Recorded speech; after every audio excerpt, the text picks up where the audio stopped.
cómo no, ¿dónde estamos? Por supuesto, sexto sentido, porque siempre le digo que 5 sentidos realmente no alcanzan para entender la complejidad del mundo actual. No solamente vernáculo, planetario, como vengo comentándolo ya desde hace unos cuantos meses. Bueno, hoy como siempre trata de dilucidar algunas cosas, de hecho las dilucida muy bien, pero trata de ayudar un poquito a toda esta a veces confusión general que se crea a nivel específicamente económico, financiero en países como el nuestro. Me estoy refiriendo a quién está conmigo, Diego Martínez Bursaco, usted ya sabe, lo conoce, explica bárbaro todo. Diego, gracias por estar acá en Sexto Sentido, de Gracias, verdad. Karina, por la invitación. Bueno, Diego, ¿vos conocés algún otro país del mundo, no sé si se te viene a la mente o no, alguna otra nación en donde el precio del dólar, no siendo la moneda obviamente de uno, el dólar, ¿no? Pero donde el precio de la moneda estadounidense y el riesgo país sean variables que uno se levanta a la mañana y las mira? No, es difícil de entender. Digamos, es una idiosincrasia propia de la Argentina. Ahora, cuando uno busca la explicación, digamos, la causa de esto, también es difícil encontrar países que hayan cometido sistemáticamente los mismos errores todo el tiempo, que tienen, digamos, como corolario una alta inflación y una destrucción del poder de la moneda, digamos, la moneda doméstica. Y también un país que ha sido tan ciclotímico en su seguridad jurídica, en el desarrollo de sus instituciones, y por ende, digamos, el ciudadano que vive en ese país, que es llamado Argentina, tiende a cubrirse en aquello que históricamente sirvió de protección y también, digamos, que no está al alcance de los políticos o de nuestra dirigencia, y eso es el dólar. ¿Sí? Sí, claramente. Entonces, efectivamente, todo eso confluye a que cada vez que uno habla del dólar o del riesgo país, olfatea de que algo no está del todo bien en la economía y entonces empieza a tener miedo y retrasa sus decisiones, ¿no? Ahora, a ver, ayúdame a recordar, si yo no recuerdo mal justamente, ¿se empezó a hablar del riesgo país en la época de la Rúa? ¿Fue Bueno, de la época en donde en realidad se estandarizó como información diaria? sí, ahí es fue como más famoso, porque fue justo antes de que Argentina entre en cesación de pagos, Sí. en el famoso default, que fue el default más grande de la historia, antes digamos, del de Grecia. Entonces, lo que pasó es que, claro, al principio era como como una caricatura, Claro, ¿sí? exactamente. Que era algo cómico, empezaron por el 2000, y después cuando se profundizó la recesión económica y Argentina, digamos, no pudo salir de su trampa estructural económica, vino un gran default con la consecuente, digamos, crisis económica, una de las más graves de nuestra historia. Yo voy puntualmente a lo siguiente, Diego. A ver, ¿hasta qué punto, digo, son indicadores que en la diaria, obviamente a un inversor le sirve y lo necesita, eso es evidente. Pero digo, para la diaria, para todos los que nos levantamos, salimos a trabajar, hacemos las cosas que, digamos, tenemos la vida diaria, ¿realmente te sirve estar permanentemente, de alguna manera, azotado por variables que cómo te modifican en la vida diaria? Más allá que el que quiera ir a comprar dólares, bueno, se va a enterar y va a comprar dólares si puede, si tiene plata para hacerlo, por decirlo de alguna manera. A ver, la cotización del dólar o la suba del riesgo país son síntomas de que algo está mal, digamos, ¿no? No es lo que, digamos, empieza a generar malestar en la economía, sino que es algo que justamente Es la consecuencia de es un la problema. consecuencia de un problema que se gestó anteriormente. Entonces, cada vez que los argentinos escuchamos dólar o riesgo país, sabemos que algo no está bien.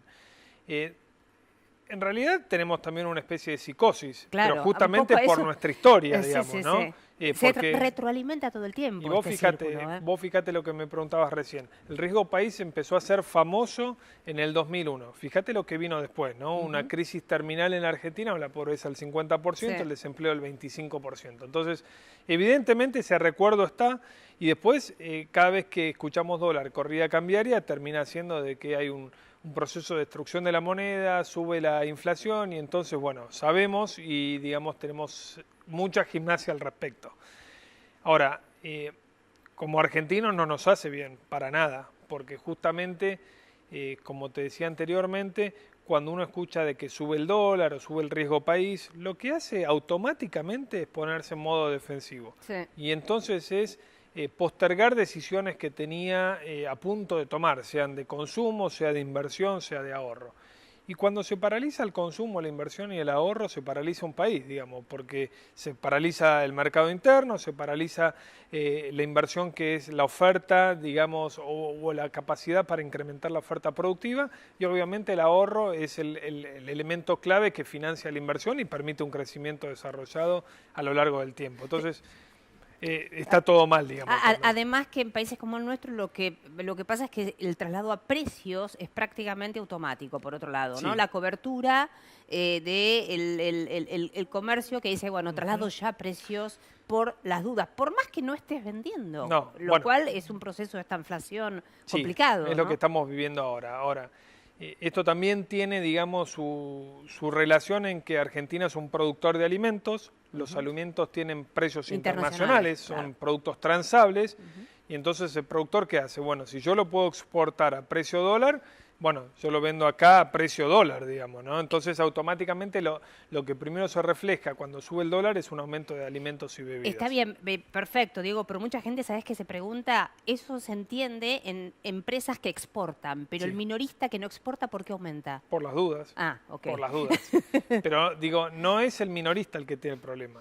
Es el mayorista. Es en realidad el contexto de la economía que te crea una incertidumbre tal que, digamos, el minorista es una pequeña pyme que trata de hacer pie, digamos, en una economía muy vulnerable. Sí, también se defiende como puede, de alguna manera. Se defiende como puede. Si vos estuvieras en el lugar de ellos, también harías lo máximo posible para proteger tu capital y tu inversión que tanto te costó, digamos, conseguir. Entonces, creo que de vuelta ahí también en Argentina se tiende a estigmatizar, a tener mucho prejuicio en el empresario, en el empresario pyme, en el que ahorra, y que en realidad son los que vos tenés que incentivar para tratar de romper con este cortoplacismo que nos gobierna siempre. Digamos, ¿no? A ver, tema estructural. Empezamos un año electoral en donde vamos a estar todos seguramente hablando mucho de lo que vaya ocurriendo en la coyuntura. Pero me parece que sería peligroso perder el foco de los temas estructurales de la Argentina, porque si no, realmente siempre estamos con los parches, con parches permanentes. Yo digo, la Argentina, la forma que tiene, casi que te diría histórica, al menos en los últimos 50 años, de ajustarla, de ganar competitividad es a través del instrumento monetario. Exacto. No hay competitividad estructural. Se ajusta el tipo de cambio. Esto es perverso. Es perverso. En algún momento también eso no funciona más. Es perverso porque su efecto es muy efímero, ¿sí? Sabemos que, por ejemplo, mirá lo que pasó en el 2018. El dólar subió más del 100%, pero ahora viene galopando la inflación. Es decir, que esto por ahí en 6 meses, 8 meses más, volvés a un tipo de cambio real, que es lo que importa, el poder de compra de ese tipo de cambio, a foja cero. Sí. A ver, ¿por qué en Argentina no podemos fijar una agenda de estas? Y bueno, porque la verdad tenemos 5 meses vistas las elecciones primarias PASO y los principales candidatos no son capaces de sentarse en una mesa y definir 4 políticas económicas de largo plazo que se van a instrumentar gobierna quien gobierna. Después habrá matices o no. Pero fíjate lo que estamos viendo ahora, se acentúa la grieta, se acentúa la división y Argentina entonces es presa de la coyuntura. Porque para exportar teniendo competitividad vos tenés que mejorar la infraestructura, mejorar los accesos a los mercados, mejorar la logística y bajar la presión impositiva. Claro. Y el gobierno lo que hizo es verdad, tiene una meta agresiva y muy ambiciosa de déficit primario cero, pero lo hizo a costa más de presión impositiva que de rebaja o reorganización del manejo del gasto público. Y eso en definitiva te termina pisando esa competitividad que vos bregás o tratás de impulsar con exportaciones. Y eso que el gasto se ha empezado a bajar, pero vos ahí tenés, por ejemplo, lo hemos charlado otras veces, digo, pero es que está bueno volver a refrescar ciertas cosas, ¿no? Así como hablamos mucho de los temas del mercado de capitales, otro tema que siempre está relegado y es fundamental para el crecimiento económico, justamente, pero vos ahí tenés una estructura del Estado que ha crecido de manera elefantácea en los últimos, no sé, 20 años, más de 20 años, pero ponele, y en los últimos 10 años ha sido dramático. Ahora bien, vos querés hacer una reorganización y te encontrás con la hipocresía y la demagogia de los que dicen, no toquemos esto, porque y nos terminamos perjudicando todos. Mira, cuando O sea, yo yo empecé, digo, sí, cuando yo empecé a estudiar economía, digamos, la ley básica de la economía era, la ley número uno era, digamos, recursos escasos para fines múltiples. ujú, Y eso es lo que no entienden los políticos o no quieren entender o, digamos, esa restricción presupuestaria la pasan por encima.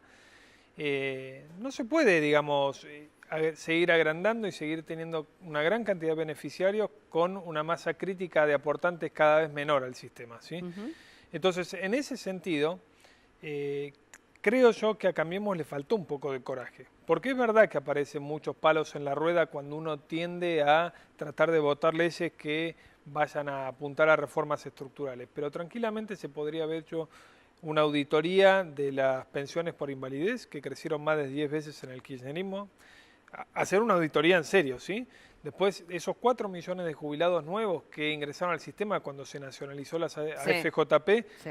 bueno, ahí hay mucha gente que no necesita esa jubilación. Y aparte, ¿por qué vamos a estar premiando un montón de gente que no aportó, que no sabemos si es que no aportó porque trabajaba en negro o no aportó porque no quiso, y la igualamos con la gente que aportó al sistema Desde hace un durante montón sus de 30 años. años? Exactamente. Mm. Y también se necesita, la verdad, un blanqueo laboral inmediato que impulse la rebaja impositiva en los impuestos al trabajo y que ese 30-35% de ocupados que tenemos en el sector informal formen parte del sistema, para que empiece a aportar y empiecen a construir de alguna manera un sistema previsional que está, digamos, muy delicado. Bueno, pero ahí vos estás nombrando 3 cosas que me parece que son los pilares fundamentales y que están ocurriendo también, ojo, como pilares fundamentales se los consideran todos los países del mundo, que es tema previsional, tema laboral y tema impositivo. O sea, pero como vos bien decís, Diego, si no se ponen de acuerdo todos, y mucho más, a ver, no nos confundamos, este es un gobierno con minoría parlamentaria. No, eso O sea, está si claro. vos no te pones de acuerdo, no hay políticas de Estado en donde más allá del partido político verdaderamente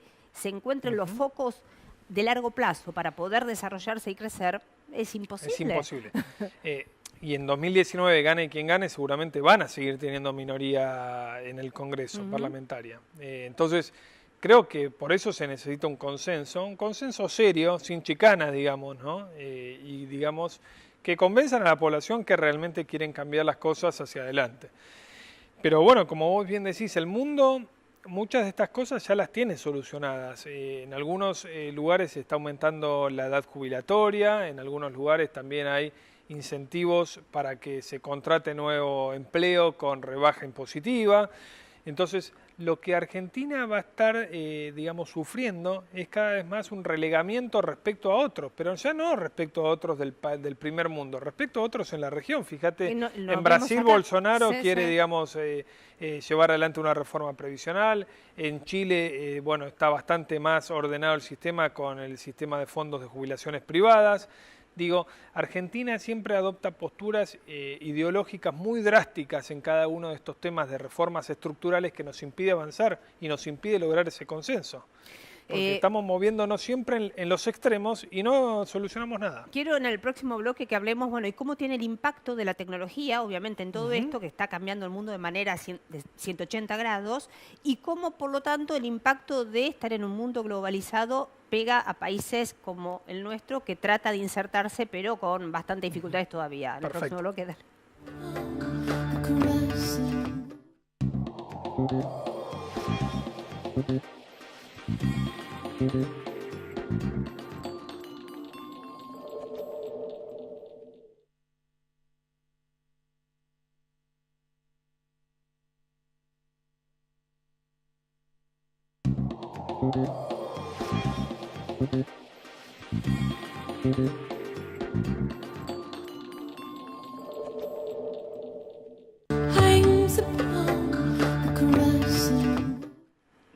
Bueno, aquí continúo muy interesante, charlando con Diego Martínez Bursaco. Diego, quedó del bloque anterior el tema de, a todo esto sumémosle el impacto de la tecnología que está cambiando el mundo ahora, actualmente 180 grados, y el impacto de vivir en una globalización en la cual, decía yo, Argentina trata de insertarse con dificultades todavía, ¿no? Sí.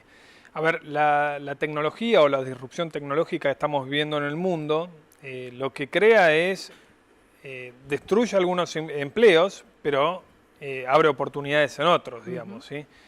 Y acá es claro, o es clave sobre todo, que la educación y el proceso educativo avance a la par de esto, digamos, ¿no?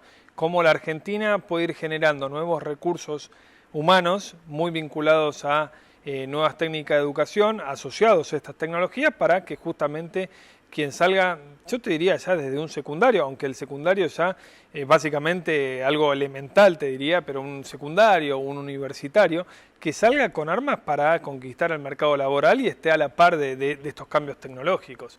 Ahora, si nosotros nos quedamos en el hecho de decir, bueno, no, pero no podemos aplicar esta tecnología porque destruye puestos de trabajo y entonces tratamos de proteger puestos de trabajo que son, digamos, más antiguos, que no, digamos, que ya no tienen demasiada razón de ser en el mundo, entonces ahí vamos a seguir retrocediendo, ¿sí? Nos vamos a seguir, digamos, encubriendo en viejas artimañas nuestras para estar cada vez más aislado de lo que pasa en el mundo, ¿sí?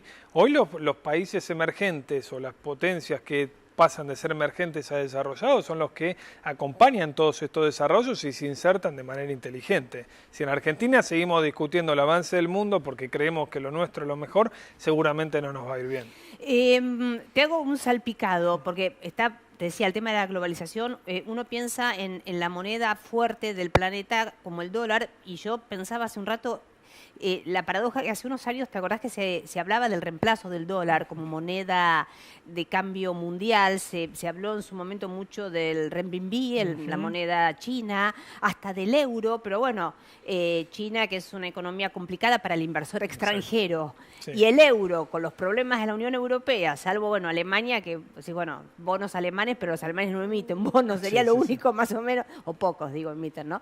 Lo único más confiable, el dólar vuelve a tomar protagonismo en el mundo. Sí, es una cuestión de lucha geopolítica, es una cuestión cultural también. Es como bien decís, digamos, otras monedas que amenazaron con destronar al dólar o al menos estar ahí par y paso, están teniendo problemas. Europa, problemas estructurales porque fue una fusión de varios países con distintas estructuras económicas, sociales. Vos fijate que ahora muchos gobiernos locales promueven la fragmentación más que la unión, digamos.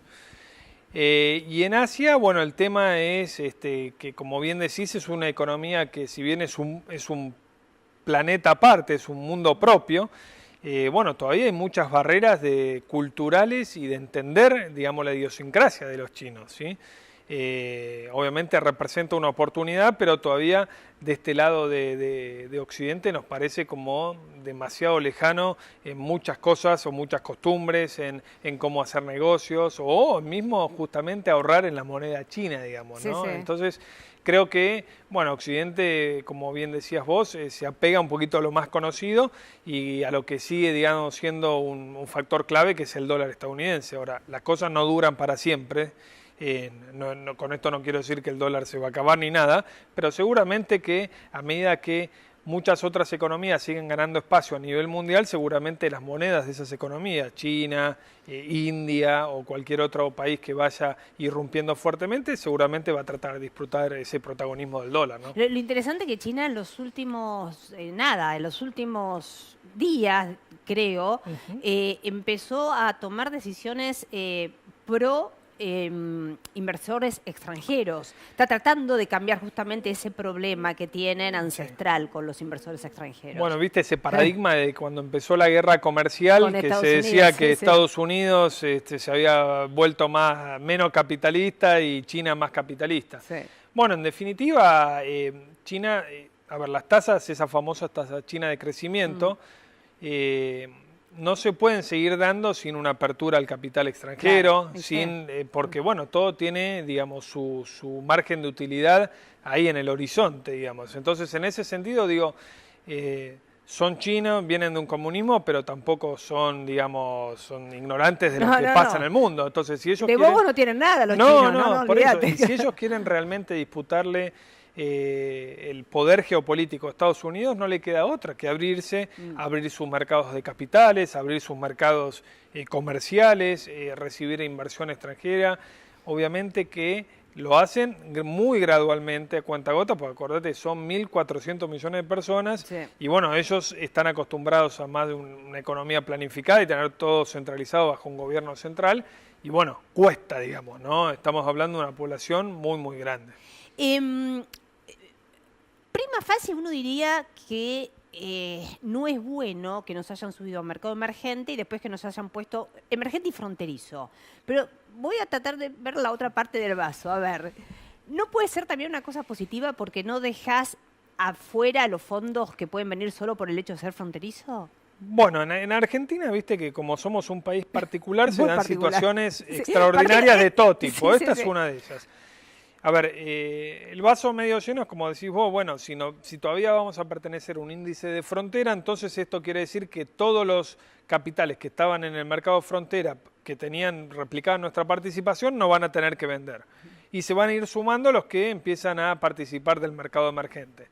En definitiva, yo creo una cosa, más allá de esta volatilidad de corto plazo, si Argentina se vive la cosa de una vez por todas, eso va a llegar solo, digamos, vamos a tener un mercado de capitales más grande solo, van a haber mucho interés de inversores queriendo invertir en los activos argentinos. O sea, ahora, el cambio tiene que venir de nosotros, digamos. ¿Por qué? ¿Por qué están todas esas dudas? Y bueno, porque pasó lo que pasó en 2018, ¿sí? De esta mega devaluación, de esta aceleración de la inflación, y ahora sumale el riesgo político. Entonces creo que en la medida de vuelta que el inversor extranjero no perciba más seguridad jurídica y que se pueda hacer negocios de largo plazo, vamos a tener todos estos ida y vuelta. Bueno, un día sos emergente, otro día sos medio emergente y medio frontera, otro día si vuelven los controles de capitales, como mencionó algún representante del kirchnerismo recientemente, bueno, seguramente volveremos al mercado frontera. Entonces, fíjate cómo pasamos de un péndulo al otro, permanentemente. Y no estamos hablando de décadas y décadas, sino de años, entre un año y el otro. Entonces es muy difícil. Sí, incluso otra paradoja, ¿no? Se habla de que en el sistema financiero en los últimos meses se pusieron en pesos, se pusieron ahí como más de 600.000 millones de pesos. Y entonces, digo, también a primera vista uno diría, en cualquier país del mundo, se diría, bueno, eso es positivo, o sea, vos en tu moneda local estás poniendo plata en el sistema financiero. Pero sin embargo uno escucha que varios dicen, no, pero ahí está, el riesgo es que pasen a dólares. O sea, digo, Sí, sí, a ver Sí. que, sí, obvio que puede ser, obvio. pero el problema es la mentalidad esa ya de por sí. Sí, a ver, para cualquier ahorrista y cualquier inversor, la palabra clave es incentivos. ¿Sí?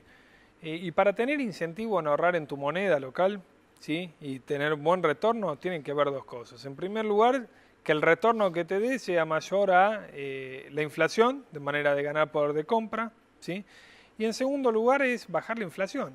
Claro. ¿Sí? Porque vos mientras Sí. no bajes la inflación estás atacando permanentemente el valor de tu moneda. Mm. Entonces, pedirle al ahorrista o al inversor que invierta en esa moneda que está todos los meses bajo presión de un 3, un 4% de depreciación por la inflación, es muy difícil. Salvo Es que la decir, tasa acompañe. Claro, el Ahí retorno está que tenés que pedir claro. tiene que ser muy alto en términos nominales para cubrir la inflación y descansar un poquito más tranquilo. Claro. Bueno, y ahí está un poquito la parte está de los incentivos. Argentina necesita imperiosamente bajar la inflación y reconstruir de alguna manera los incentivos para ahorrar en el mercado de capitales local en moneda local, digamos.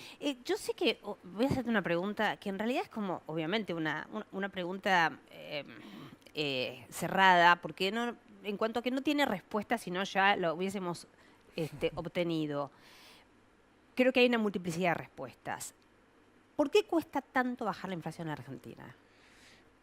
Bueno, primero tenemos una enfermedad crónica que fue recurrir permanentemente a la emisión monetaria espuria, sin respaldo. Pensábamos que muchos de los problemas de financiamiento se podían resolver emitiendo moneda simplemente, y vos sabés que eso te produce inflación. Pero volvemos a un problema de gasto del Estado siempre. Bueno, ¿por qué emitías? Porque los gastos del Estado eran superiores a los ingresos, tenías los mercados voluntarios cerrados o no te prestaban tanto y necesitabas cubrir ese parche con emisión monetaria.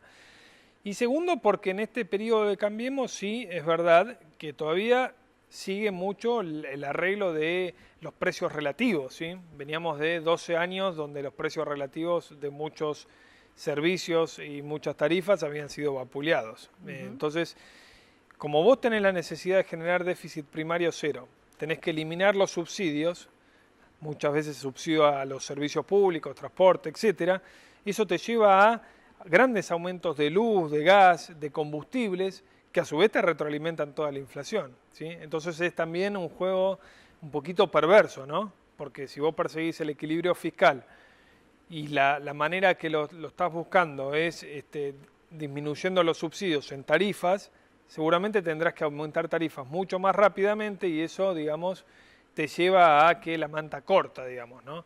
Entonces, pero por el otro lado no podés restablecer los subsidios. no podés restablecer Claro. los subsidios, pero por eso yo, como te comentaba en el bloque anterior, buscaría recortar gastos en otros lados, digamos, ¿sí? En estas pensiones. Hay 19 millones de cheques emitidos mensualmente para personas que viven del Estado. Entonces, yo no digo de quitar todo, porque obviamente entraríamos en una situación de caos social, pero seguramente haciendo una auditoría inteligente vos podés disminuir entre 30 y 35% de ese gasto social y que siga siendo justo, y ahí el peso no cae todo en la clase media, que es la más desanimada con Cambiemos, porque es la que soportó todos estos aumentos tarifarios, la inflación y la que más le ha pegado, porque en definitiva, fíjate que a la cuestión social o los que están en el estrato más bajo, Cambiemos dentro de todo los ha, digamos, protegido bastante bien, pero a costa de su votante medio, que es el de la clase media.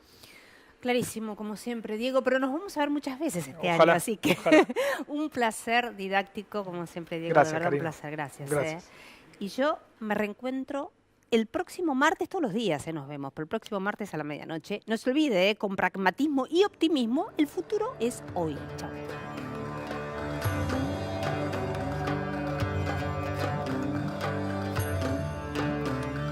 Hangs upon a caressing.